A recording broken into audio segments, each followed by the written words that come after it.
ዳጣዬ እንግዲህ እዛ ቤት አልመለስም፣ ምክንያቱም አቤጌል ጠምዳ ይዛኛለች። ስለዚህ እዛ ቤት መመለስ አልፈልግም ብላ እምቢ አለች። አቶ ደረጀም ደግሞ እንዴት እንደዚህ ታደርጊያለሽ? እኔ እህትነትሽን በቅርቡ አሳውቃለሁ እያልኩኝ አንቺ ቆይ ለምን ትዕግስት አጣሽ ቢላትም አንተ እኮ ስላላየህ ነው፣ ልጅቷ የማታደርገው ነገር የለም። እናም በግድ ነው እየተቀመጥኩ ያለሁት ለሰላምና ለናታንና ለውሃ ስል ብቻ ነው እዛ ቤት ውስጥ ያለሁት። ቆይ ለምን አትረዱኝም? እኔ ጎዳና ነው ያደግኩትኝ። ስለዚህ ከዚህ በኋላም ጎዳና ይሆናል ኑሮዬ። ሲቀጥል ደግሞ እኔ እነ ብሩክንና እነ ሞገስን የመሰለ ሰው አግኝቻለሁ። እኔ ከአንተ ምንም አይነት ንብረት ፈልጌም ሳይሆን እህትና በቃ እህቶች ስላለኝ ብቻ ደስተኛ ነበርኩኝ። ግን እሷ በጭራሽ ልታየኝ እንኳ አትፈልግም። እኔን ለማስጠላት እዛ ቤት ውስጥ የማታደርገው ነገር የለም ብላ በጣም ስቅስቅ ብላ ተናገረች። ከዛም ሰውየው ለምንድን ነው ቆይ እሷ እኮ እንደዚሁ ናት። እሷ አሁን ላይ ጭራሽ ብሶባታል። ምን እንደነካት አላውቅም። የእሷን ነገር ለእኔ ተይላኝና አሁን ወደ ቤት እንሂድ ቢላትም በጭራሽ አልሄድም አባዬ ተወኝ በቃ ብላ አለቀሰች። ከዛም ግዴታ እዛ ቤት ውስጥ መመለስ አለብሽ፣ አለዛ ነገሮች ጥሩ አይሆንም አላት። ከዛ በኋላ አልመለስም ሂዳን ተግባ ብላ አባቷን ወደ ቤት ሸኘችው። ከዛም ወደ ቤት ሲመለስ ወይዘሪት ማርታ የታለች ዳጣ ስትለው እምቢ አለች፣ አልመለስም ብላለች። ወይ ጉድ እንደው ምን ይሻላል አለችና እችን ልጅ ቆይ ምን ባረጋት ነው የሚሻለኝ? አቤጌል እኮ እኔ ጸባዋ ሁሉ ቀይራለች። ምን እንደነካት አላውቅም። ታያት እሷን እኔን እንዴት እንደማደርጋት ታውቃለች። ስለዚህ ይህን ሰሙን ዝም ስላልኳት ነው። ቆይ እስቲ ከዚች ልጅ ጋር ችግሯ ምን እንደሆነ እጠይቃታለሁ። እምቢ ካለች ግን አሰለጥናታለሁ በዱላ አላቱ ደረጀ። እንደው በዱላ ሳይሆን እስቲ እንደው ምከራት። ልጅቷ ግን ምን እንደሆነች አላውቅም። በእርግጥም ዳጣ ምንም አላደረገቻትም፣ ግን በቃ ልታያት አትፈልግም በጭራሽ አለችው። ከዛ በኋላ አቤጌልን ጠይቃትና ምንድን ነው ያደረገችሽ? ቆይ ለምንድን ነው የምትጠያት? የምችላችሁ እኔ፣ የማለብሳችሁ እኔ፣ የማበላችሁ የማጠጣችሁ እኔ እና ታዲያ እናንተ ተስማምታችሁ መኖር ለምንድን ነው ያቃታችሁ ቢላትም አባዬ እሷን እዚህ ቤት ውስጥ ማየት አልፈልግም፣ በቃ ታስጠላኛለች አለችው። የሰው ልጅ እንዴት ነው የሚያስጠላው? ቆይ ለምን? እሷ እኮ ያደራ ልጅ ናት። ለጊዜው ነው የተቀመጠችው፣ ነገሮች እስከሚስተካከሉ ነው እንጂ ትሄዳለች። አንቺ ለልትኖር አይደለም የመጣችው። ግን ደግሞ አደራ ከባድ ነው። የጓደኛዬ ልጅ ናት። ለምንድን ነው እንደዚህ የምታደርጊው አላት። እሷም ደግሞ በቃ አልፈልግም አልኩ አይደል እንዴ አባዬ ተይ። አቢጌል እኔ በጸባይ ነው እያናገርኩሽ አለሁት። ከያስኩሽ ግን ምን እንደማደርግሽ ታውቂያለሽ አይደል እንዴ? ቆይ ለምንድን ነው አንቺ እኮ ያደረግሽውን ረሳሽ እንዴ?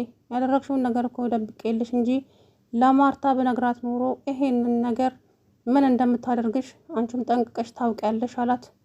ከዛም ወይዘሮ ማርታ ምን አድርጋ ነው ደረጀ ንገረኝ ስትለው እንዴ መጣሽ እንዴ ብሎ ደነገጠ።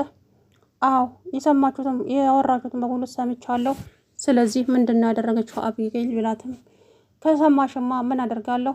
እውነቱን ልንገራት አይደለ አቢጌል ምን ትያለሽ ቢላትም አባዬ እባክህ ልለምንህ፣ እማዬ እንዳንተ ምንም አይነት ትዕግስት የላትም፣ ትገለኛለች። ተናገር አልኩህ እኮ ደረጀ ብላ አይኗን አፈጠጠች ወይዘሮ ማርታ። ከዛ በኋላ ባለፈ ጊዜ ዳጣ ናት የሰረቀችው የተባለው ጌጣጌጥ እሷ ናት እኮ የደበቀችውና ዳጣን ለማስጠላትና ዳጣን ከዚህ ቤት ለማስባረር ያደረገችው እሷ ናት አለችው። ምን? አዎ እኔ ነኝ። በቃ አንቺ ከያሻት ደግሞ ምን እንደምታደርጊያት ስለማቅ እኔ ነኝ የራሴ ሳጥን ውስጥ የቆለፍኩበትና የረሳሁት ያልኩሽ እንጂ እሷ የራስሽ ልጅ ናት። ዳጣን ለማስጠልሸትና በቃ ተጠልታ ከዚህ ቤት ውስጥ እንድትባረር ያደረገችው እሷ ናት እንጂ ዳጣ ያንቺን ጌጣጌጥ በፍጹም አልነካችምም አላየችምም አላት።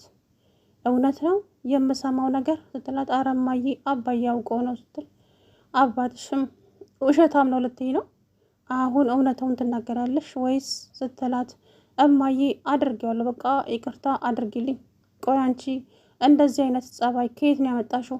ድሮ የሌለብሽን ነገር ከየት ነው እንደዚህ አይነት ቆሻሻ ነገር ያመጣሽው? እንደዚህ ነው እንዳሳደኩሽ? ቆይ ለምን? ምን አደረገችሽ እቺ ልጅ? ምን ያደረገችሽ ነገር አለ? እኔም እኮ አውቄ ዝም አልኩሽ እንጂ ገና የመጣች ቀን ጀምሮ ነበረ ብስትገላምጫት የነበረው። አይ አዲስ ሆናብሽ ትታይዋለሽ ምናምን ብዬ ዝም አልኩሽ እንጂ አንቺ ግን እየባሰብሽ መጣ። ለሙድና የተከበራችሁ የተስፋ ቻናል ቤተሰቦች እንዴት ናችሁ? ደህና ናችሁ ወይ? አለው ደህና ነኝ። እንግዲህ ዳጣዬ እዛ ቤት ውስጥ አልመለስም ብላ አቶ ደረጀ በጣም ተናዶ ዝናና መሀሌትን በአጋጣሚ ያገኛቸውና እባካቾችን ልጅ አማልዱኝ፣ ልጅቱ ወደ ቤት አልመለስም ብላኛለች፣ ያደራ ልጄ ናት፣ እባካችሁን ትንሽ ከልጄ ጋር ተጋጅታ እዛ ተመልሳለች። አባቷ ደግሞ ይሄንን ከሰማ በጣም ችግር ይፈጠራል፣ ላደራ እንኳን አትበቃም እንዴ ብሎ ስለሚለኝ እባካችሁን እችን ልጅ መከሯትና ወደ እኔ እንድትመለስ አድርጉልኝ አላቸው። ከዛ መሀሌትና ዝናም ለምንድነው እንደዚህ የምታደርጊው? ለምን ታስጨንቂዋለሽ? ሲላትም እናንተ የማታውቁት ነገር አለ። እንዴት ነው የምቀመጠው? በእርግጥ ሰዎቹ ጥሩ ሰዎች ናቸው፣ ግን ልጅቷ በጣም አልቻልኳትም። ምን አርጊ እንደምትለኝ ራሱ ግራ ገብቶኛል። ያለ ምንም ምክንያት ነው የምትሰድበኝ፣ የምታንቋሽሸኝ። በቃ አንቺ ወፍ ዘራሽ፣ አንቺ ጎዳና ተዳዳሪ እያለች ትሰድበኛለች እና ይህን መቋቋም አልችልም። እኔ እኮ ምግብ ከሆነ ጾሜን አድሬ አላውቅም። እኔ ሰው ነው የራበኝ እንጂ ምግብ አይደለም። ስለዚህ በቃ ብቸኝነቴ ይሻለኛል ብላ እምቢ አለች። ከዛም ዝናና መሀሌት ተይ እንደዛ አታድርጊ፣ ወደ ቤት ብትመለሺ ይሻልሻል፣ ወደ ቤት ተመለሺ አሏት።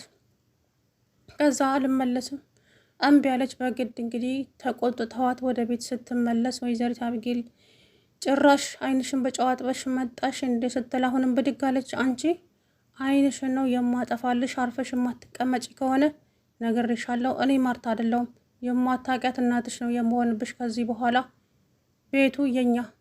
ምን አባሽ አገባሽና ነው ውጪ ግቢ ብለሽ ልጅቷን የምታስጨንቂያት? ከዚህ በኋላ አንዲት ቃል የምትናገሪያት ከሆነ እረጋግጥሻለሁ አለቻት እናቷ።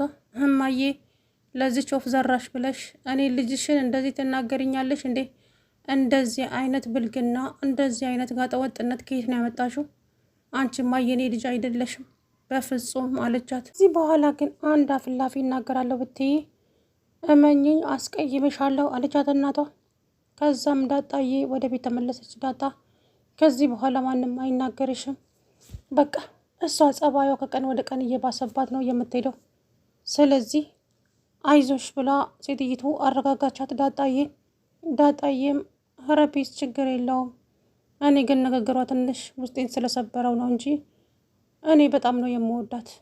በቃ እህትም ምንም ስለሌለኝ እህቶቼ አርጌ ነው የማያቸው። ስለዚህ እሷ ደግሞ ልትረዳኝ አልቻለችም። እሷ የምታስበው መጥፎ ጎን ነው፣ እኔ ደግሞ መልካሙን ነው የማስበው። ስለዚህ ተከባብረን ብንኖር ነው የሚሻለው። እኔ እኮ እላሽ ላይ ልኖር አይደለም የመጣሁት፣ ነገሮች እስከሚስተካከሉልኝ ብዬ ነው እንጂ አለቻት። ከዛ በኋላ አይዞሽ እሺ የኔ ልጅ ብላ ወይዘሮ ማርታ አረጋጋቻት።